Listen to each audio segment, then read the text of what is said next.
warahmatullahi wabarakatuh. Kami kelompok 2 ingin mempresentasikan hasil kerja kelompok kami tentang kata depan, awalan, angka, bilangan, singkatan, akronim, kata ganti, kata sandang, gabungan kata, dan bentuk ulang. Kata depan adalah kata yang merangkaikan kata-kata atau bagian kalimat dan biasanya diikuti oleh nomina atau pronomina. Cara penggolongan preposisi atau kata depan bervariasi tergantung dari rujukan yang digunakan. Berikut salah satu cara penggolongan yang dapat digunakan.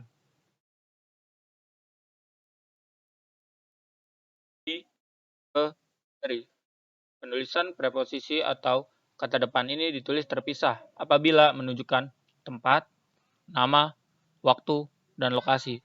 Contoh, di spasi rumah, ke spasi kantor, dan dari spasi Surabaya. Pengecualian untuk hal ini adalah kepada tanpa spasi, keluar tanpa spasi sebagai lawan kata masuk. Sedangkan untuk lawan kata ke spasi dalam, penulisan harus dipisah ke spasi luar. Kemari tanpa spasi dan daripada tanpa spasi. Awalan. Awalan atau prefiks adalah sebuah afiks yang dibubuhkan pada awal sebuah kata dasar. Kata awalan sendiri diserap dari bahasa Arab, yaitu kata awal, yang terdiri dari kata dasar awal, yang berarti awal dan akhiran an, jenis awalan. Awalan se berfungsi sebagai pembentuk titika atau adverbia. Awalan se tidak pernah mengalami perubahan bentuk. Prefiks ini mengandung beberapa arti. Dalam kata satu bisa berubah menjadi seekor, sebutir, serumpun, atau yang lainnya. Dalam kata menjadi satu bisa memiliki arti serumah, sekantor, seorganisasi, atau yang lainnya.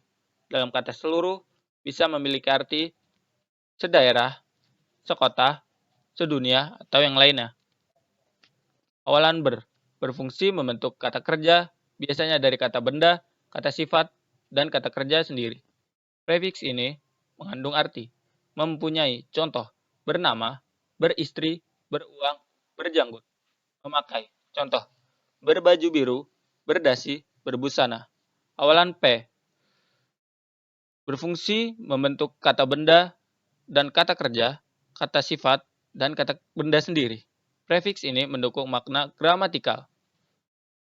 Pelaku tindakan seperti tersebut dalam kata dasar. Contoh, penguji, pemisah, pemirsa, dan seterusnya. Alat untuk melakukan sesuatu, contoh, perekat, pengukur, penghadang, pengharis. Orang yang gemar sama seperti pelaku tindakan pada kata dasar, menjadi penjudi, pemabuk, peminum, dan yang lainnya. Awalan meng berfungsi sebagai pembentuk kata kerja verba atau aktif, baik transitif yang memerlukan objek maupun tak transitif tidak memerlukan objek.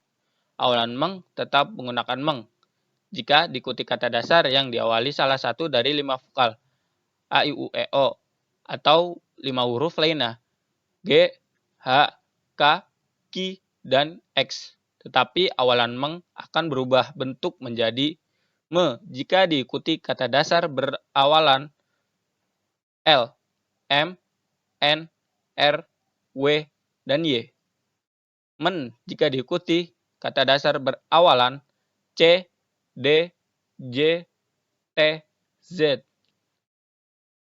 Mem jika diikuti kata dasar berawalan b, f, p, v. Men jika diikuti kata dasar berawalan s. Kata dasar yang diawali dengan konsonan k, p, s, dan t yang ditandai dengan tanda bintang akan mengalami peluluhan atau penghilangan huruf tersebut jika diberi awalan meng. Misalnya, kata kait berubah menjadi mengaitkan,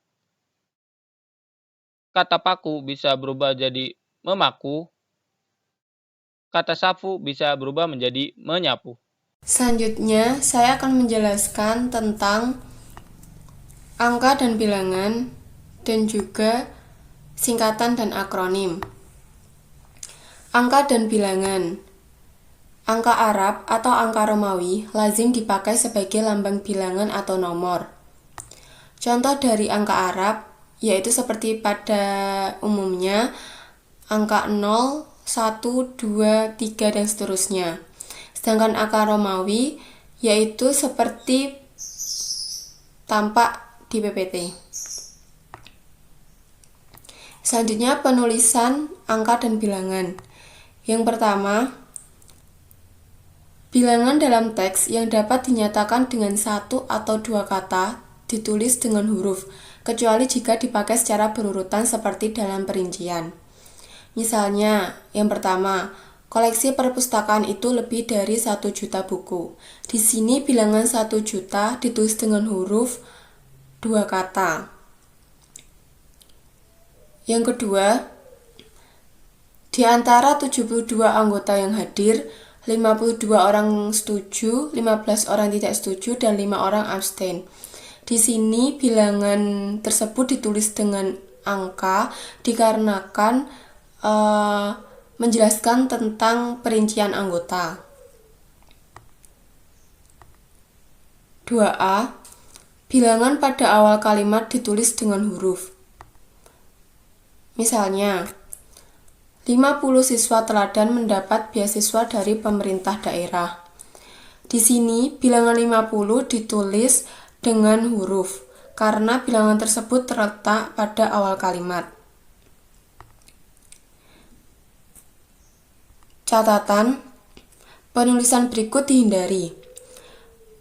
50 siswa teladan mendapat beasiswa dari pemerintah daerah. Bilangan 50 yang ditulis angka ini dihindari karena jika di awal kalimat harus ditulis dengan huruf. 2B. Apabila bilangan pada awal kalimat tidak dapat dinyatakan dengan satu atau dua kata, susunan kalimatnya diubah. Misalnya, panitia mengundang 250 orang peserta. Di sini bilangan 250 jika ditulis dengan huruf itu lebih dari dua kata, sehingga bilangan 250 ini tidak ditulis di awal kalimat. Catatan, penulisan berikut dihindari. 250 orang peserta diundang panitia. Bilangan 250 ditulis dengan angka tidak diperbolehkan di awal kalimat. Jadi ini penulisannya yang dihindari. Selanjutnya, yang ketiga, angka yang menunjukkan bilangan besar dapat ditulis sebagian dengan huruf supaya lebih mudah dibaca. Misalnya, dia mendapatkan bantuan 250 juta rupiah untuk mengembangkan usahanya. Bilangan 250 juta ini ditulis sebagian dengan huruf, karena jika keseluruhannya itu ditulis dengan angka, itu akan lebih sulit dibaca. Yang keempat, angka dipakai untuk menyatakan ukuran panjang, berat, luas, isi, waktu, serta nilai uang. Misalnya seperti 0,5 cm, 5 kg, 5.000, 3,5 US dollar. Yang kelima, angka dipakai untuk menomori alamat seperti jalan, rumah, apartemen, atau kamar.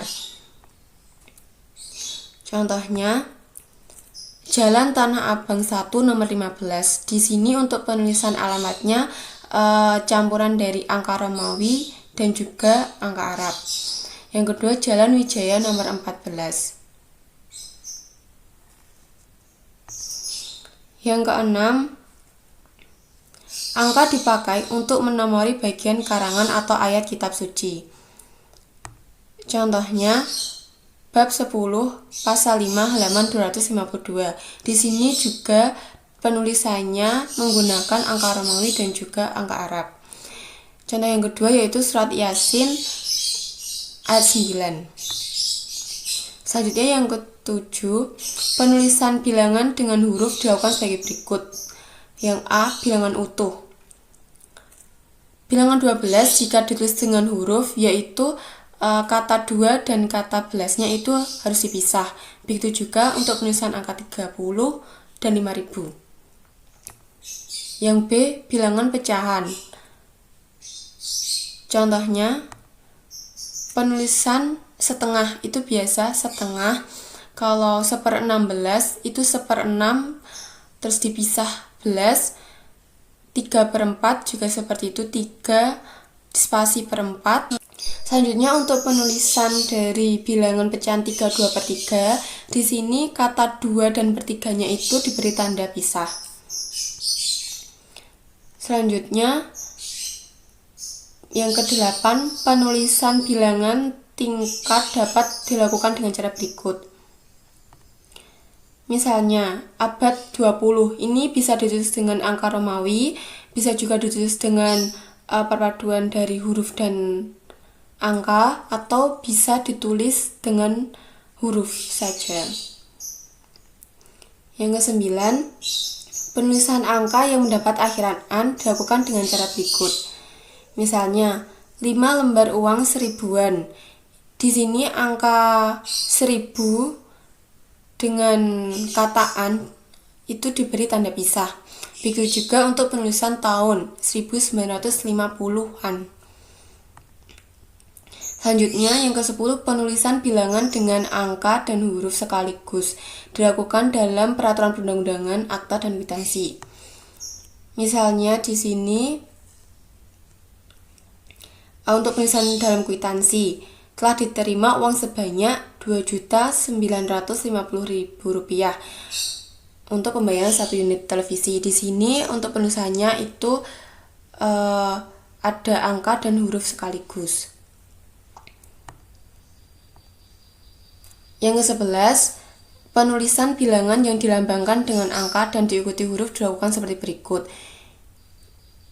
Misalnya, bukti pembelian barang seharga Rp5 juta.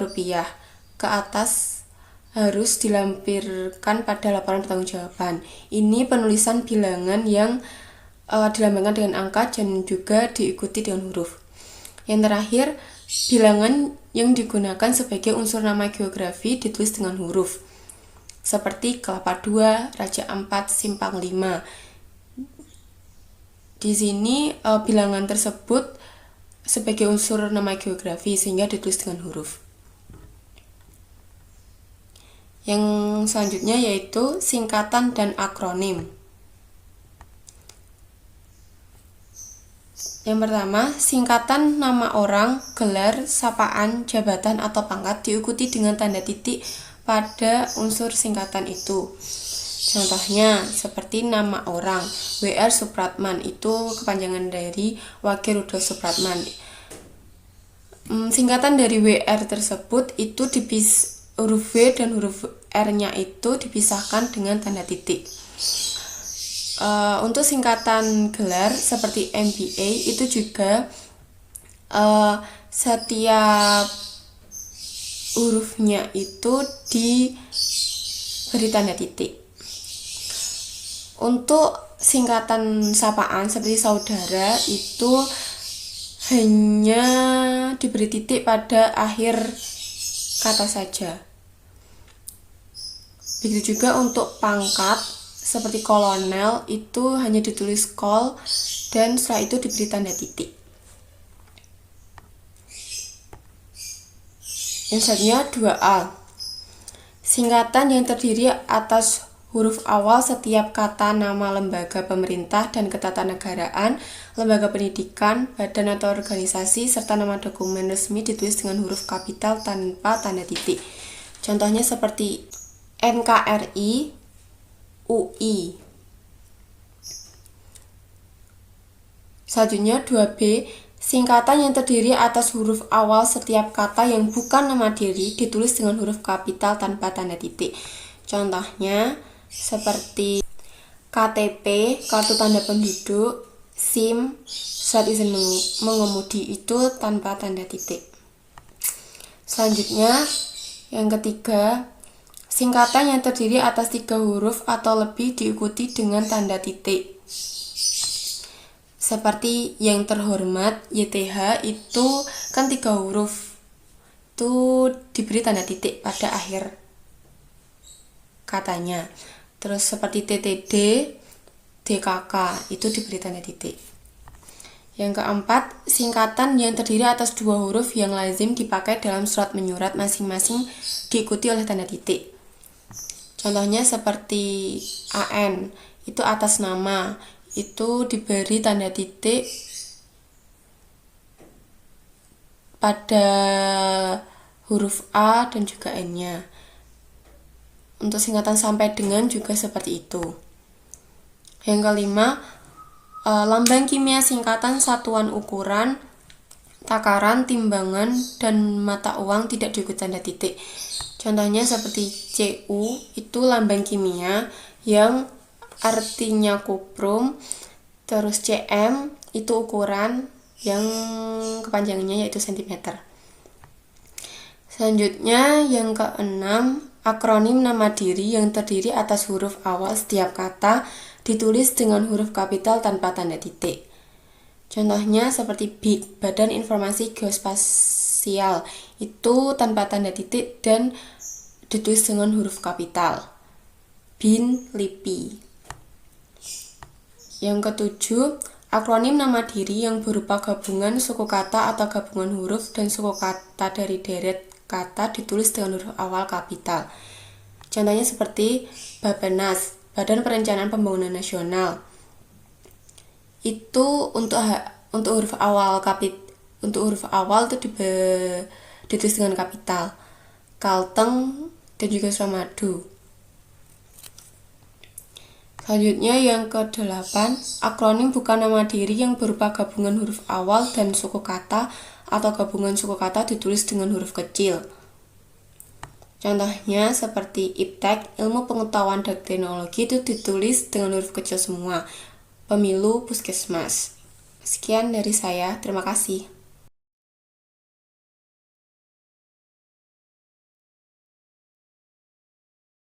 Di sini saya akan menjelaskan kata ganti ku, kau, ku, mu, dan nya. Kata ganti ku dan kau ditulis serangkai dengan kata yang mengikutinya. Sedangkan kata ganti ku, mu, dan nya ditulis serangkai dengan kata yang mendahulunya. Misalnya, rumah itu telah kujual. Ini merupakan serangkai dengan kata yang mengikutinya. Majalah ini boleh kau baca. Ini juga merupakan serangkai dengan kata yang mengikutinya. Bukuku, bukumu, bukunya tersimpan di perpustakaan. Ini merupakan serangkai dengan kata yang mendahuluinya.